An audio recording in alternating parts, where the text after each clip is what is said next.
عزیز اور ہونہار طالب علموں، السلام علیکم ورحمۃ اللہ وبرکاتہ۔ کیسے ہیں آپ لوگ؟ امید ہے آپ سب لوگ خیر و عافیت سے ہوں گے اور خوش و خرم ہوں گے۔ زوم کلاسز کا جو سلسلہ شروع کیا گیا ہے اس سے آپ محظوظ بھی ہو رہے ہوں گے اور اس سے علم بھی حاصل کر رہے ہوں گے۔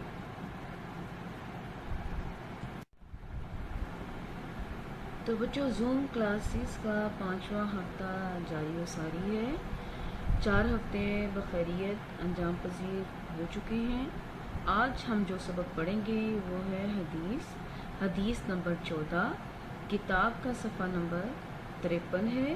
نوٹس کے جو صفحات ہیں وہ ہیں 36 36 اور 84 84، اور ہمارا یہ لیکچر نمبر 2 ہے۔ سبق جو آج ہم پڑھ رہے ہیں اس کے تدریسی مقاصد کچھ یوں ہیں۔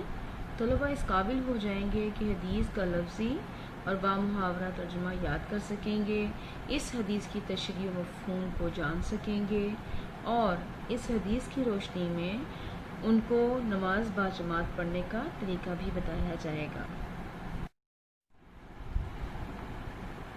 حدیث مبارکہ ہے: اذا اقیمت الصلاۃ فلا تأتوها تسعون وآتوها تمشون وعلیکم السکینۃ فما ادرکتم فصلوا وما فاتکم فأتموا۔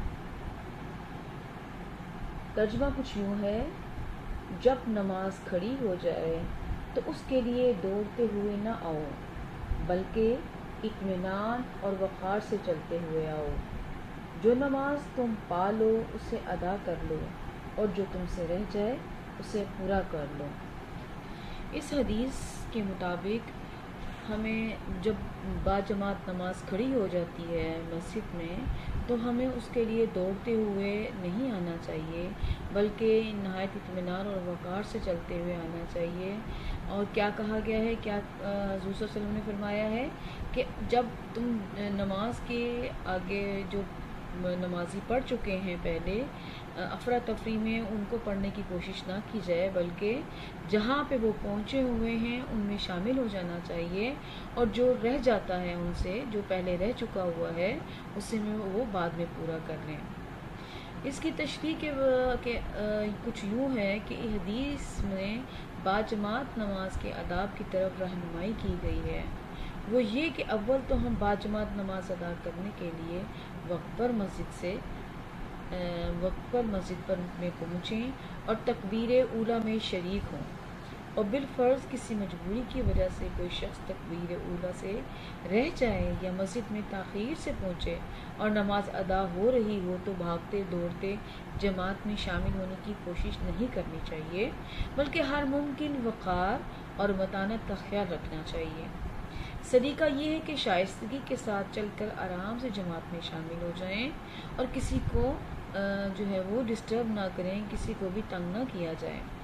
جتنی رکعتیں جماعت کے ساتھ نصیب ہو جائیں ان کو جماعت کے ساتھ پورا کر لیں، باقی کو بعد میں پورا کر دیا جائے، لیکن بھاگتے دوڑتے اس لیے جانا کہ جلدی سے جماعت میں شریک ہو جائیں اور کوئی رکعت جو ہے وہ چھوٹ نہ جائے، یہ ناشائستہ عمل ہے جو اللہ تعالیٰ کو ناپسند ہے، اور خانہ خدا کے آداب اور انسانی وقار کے خلاف بھی ہے۔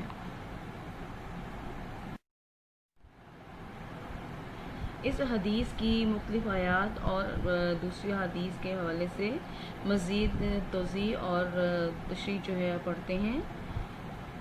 اس حدیث میں باجماعت نماز کے آداب کی طرف رہنمائی کی گئی ہے، ٹھیک ہے۔ اول تو ہم باجماعت نماز ادا کرنے کے لیے وقت پر مسجد پہنچیں اور تکبیر اولیٰ میں شریک ہوں۔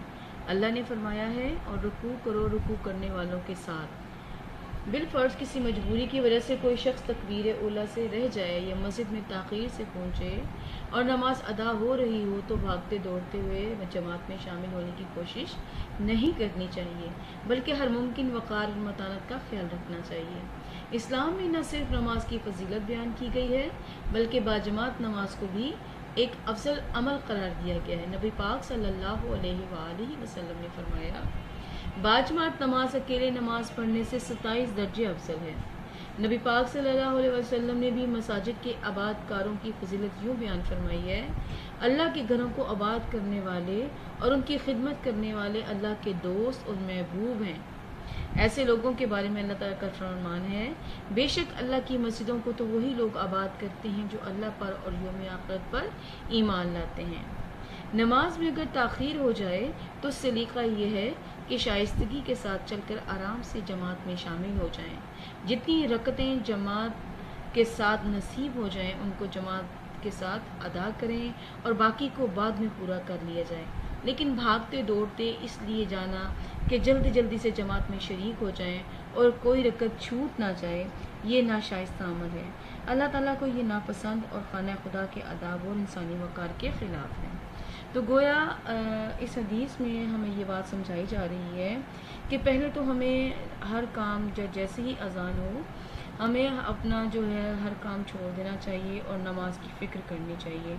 باجماعت نماز پڑھنا عام حالت اکیلے نماز پڑھنے سے 27 گنا زیادہ درجہ رکھتا ہے، تو ہمارے ذہن میں یہ بات ہونی چاہیے اور ہمیں باجماعت نماز کے لیے اہتمام کرنا چاہیے۔ اس کے لیے جتنی جلدی ہو سکے کام سے فراغت حاصل کرنی چاہیے اور جو ہے ہمیں جلدی فراغت حاصل کرنے کے بعد بڑے وقار اور اطمینان کے ساتھ مسجد میں جا کر نماز ادا کرنی چاہیے۔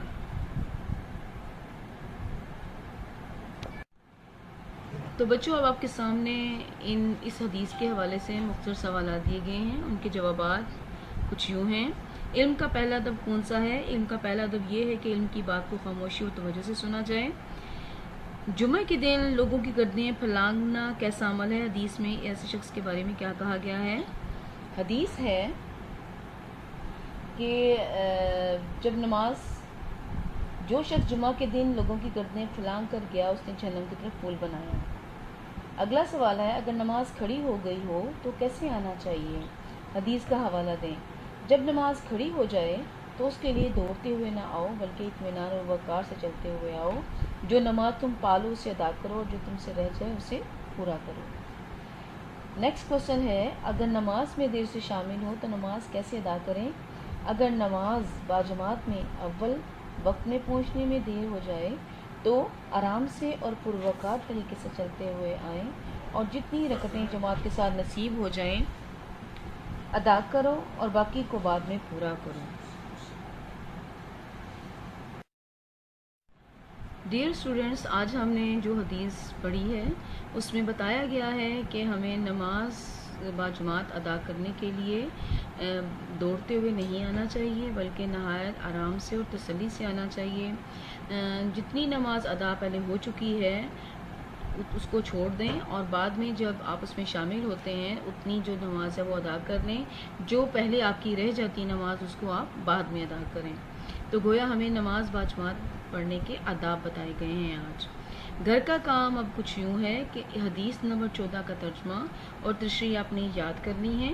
اس حدیث کا ترجمہ اور تشریح آپ نے خوشخط اپنے رجسٹر پر لکھنی ہے۔ اپنے لکھائی اور شوشوں کا خاص خیال رکھیے گا اور بہت نفاست اور خوبصورتی کے ساتھ آپ نے یہ کام کرنا ہے بچوں۔ میں امید کرتی ہوں کہ آپ اس کو یاد کریں گے اور اچھی طرح لکھیں گے۔ اوکے بیٹا، اللہ حافظ۔